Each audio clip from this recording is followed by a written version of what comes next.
नेता प्रतिपक्ष राहुल गांधी ने वीडियो प्रदर्शन के माध्यम से वोट चोरी के कई उदाहरण पेश किए हैं। वोटर लिस्ट में फर्जीवाड़ा कर चुनाव आयोग की मिली भगत से एक छोटे से कमरे में 50 से भी ज्यादा मतदाता को पंजीकृत किया गया। यहां तक कि एक ही पते पर एक अपार्टमेंट में हजारों वोटों को रजिस्टर किया गया। यह साबित होता है कि लोकसभा चुनाव में भारी धांधली हुई, जिसमें चुनाव आयोग और भाजपा शामिल है। उक्त बातें जिला कांग्रेस कमेटी अध्यक्ष रक्तू प्रसाद ने सोमवार को ललित आश्रम गांधी मैदान में आयोजित संवाददाता सम्मेलन में कही। इस मौके पर राहुल गांधी जी द्वारा किए गए खुलासे का वीडियो प्रेजेंटेशन भी दिखाया गया।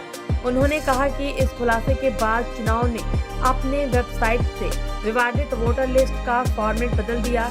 लगता है कि नागपुर के रिमोट कंट्रोल से सारे षड्यंत्र को अंजाम दिया जा रहा है।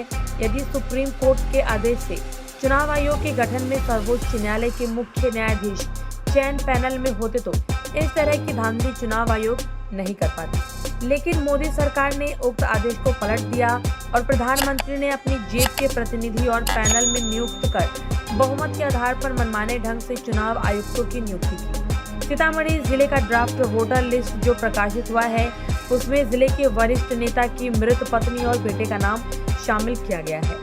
अधिकांश मामले में बीएलओ ने न तो पावती दिया और बिना दस्तावेज लिए सूची में नाम डाल दिया।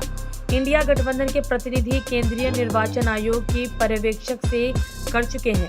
संसद से चुनाव आयोग तक राहुल गांधी के नेतृत्व में आयोजित विरोध मार्च के दौरान करीब 300 सांसदों की गिरफ्तारी निंदनीय है।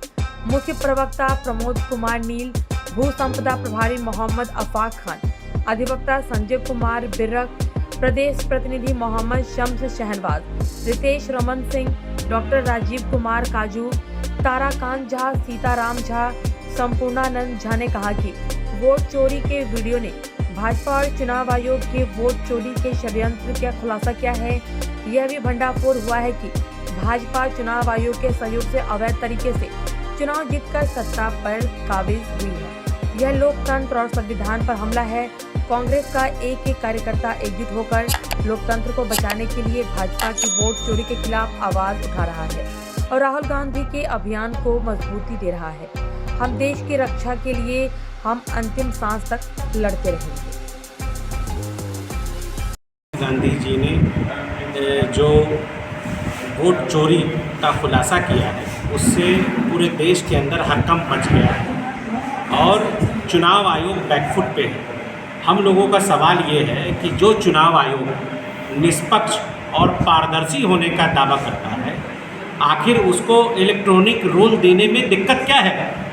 राहुल गांधी जी तो डिजिटल जो इलेक्टोरल रोल है उसी की डिमांड तो कर रहे हैं। और जहाँ तक SIR का मामला है, ये सीधे तौर पर बिहार के लाखों मतदाताओं को इस चुनाव से बाहर करने की जो NDA की साजिश है, उसमें एक इंस्ट्रूमेंट जो है वो चुनाव आयोग बना हुआ है। आपको हैरानी होगी, आपके चैनल के माध्यम से मैं सीतामढ़ी के जिला पदाधिकारी महोदय को कहना चाहता हूँ कि सीतामढ़ी जिला के एक प्रमुख नेता है विपक्ष के, उनकी पत्नी और उनके बेटे की मृत्यु हो चुकी है, उनका भी नाम ड्राफ्ट सूची में आ गया है। तो इससे आप समझ लीजिए कि BLO किस तरीके से काम कर रहे हैं, किस तरीके से यहाँ पुनरीक्षण का कार्य चल रहा है। सैकड़ों की संख्या में लोग हम लोगों को शिकायत कर रहे हैं, जिन्होंने अपना पूरा कागज दिया था उनका भी नाम ड्राफ्ट सूची में नहीं है, और जिनका 2003 में नाम था उनका भी ड्राफ्ट सूची में नाम नहीं है। बड़ी संख्या में हम लोगों की तरफ से, कांग्रेस पार्टी की तरफ से इसकी शिकायत बाकायदे जो नेशनल ऑब्जर्वर आए थे उनसे की गई है। सीधे तौर पर हम लोगों का, कांग्रेस पार्टी का मानना है कि चुनाव आयोग ये वोट चोरी में BJP के साथ मिल चुका है और हम लोग कांग्रेस पार्टी ये वोट चोरी और BJP की जो साजिश है उसको कामयाब नहीं होगी। पार्टी के निर्देश पर पूरे देश में, खासकर बिहार में वोट चोरी जो हो रहा है, उसके लिए आज एक डेमो आपको दिखाया गया है, जो हमारे माननीय विपक्ष के नेता श्री राहुल गांधी जी का पूरा जो सर्वेक्षण जो मीडिया के सामने रखा गया है, जो इलेक्शन कमीशन की जो धांधली चल रही है इस सरकार, केंद्र सरकार के इशारे पर, जो महाराष्ट्र और कर्नाटक, हरियाणा इस सब जगह जो गड़बड़ी हुई है उसको सबूत के साथ हमारे नेता, जनप्रिय नेता राहुल गांधी जी ने मीडिया के समक्ष रखा। उसका एक डेमो यहाँ भी आप लोग को दिखाया गया है, जो कि पत्रकार और हमारे पार्टी के वर्कर और जनता के बीच में हम लोग लेके जाएंगे इसको। बिहार में जो वोट चोरी चल रहा है, तो आप देख रहे हैं, माने उप मुख्यमंत्री का 2 जगह से नाम आ रहा है। अभी जो वोटर लिस्ट प्रिंट हुआ है जिसमें उसमें भी दोनों जगह उनका नाम आया है। इस तरह की गड़बड़ी जगह जगह चल रही है। सिर्फ सीतामढ़ी जिला में लगभग 2.5 लाख मतदाता का नाम छांटा गया है, जिसका डिजिटल डाटा नहीं दिया जा रहा है और बूथ के अनुसार नहीं दिया जा रहा है। बहुत ऐसे मतदाता है जो है सीतामढ़ी जिला में, मगर उसका नाम काट दिया गया है। क्यों काटा गया है, इसका जवाब नहीं दिया जा रहा है। सुप्रीम कोर्ट भी इस पर जवाब मांग रहा है। आपने देखा है कि चुनाव आयोग उस पर भी जवाब देने से इनकार कर रहे हैं। ये धांधली चल रही है वोट को लूटने का, और वोट लूट से चुनाव आयोग के द्वारा बीजेपी चाह रहा है कि चुनाव आयोग के द्वारा हम बिहार में सरकार अपनी बना ले। इसका हम लोग पुरजोर विरोध करते हैं और इसके लिए जो भी लड़ाई होगी हम लोग लड़ेंगे। कांग्रेस को हम रिप्रेजेंट कर रहे हैं। वहाँ ठीक बताया गया कि एक लीडिंग लीडर जिनकी पत्नी और पुत्र मृत हैं, उनका भी नाम ड्राफ्ट में आ गया है। इतना ही नहीं, ये अधिकांश जो शिकायत आई है कि जो BLO है वो न कभी किसी को रिसीविंग दिया और न ही वो मैंडेटरी जो डॉक्यूमेंट है उसको उस फॉर्म के साथ उसने उसको नोट किया।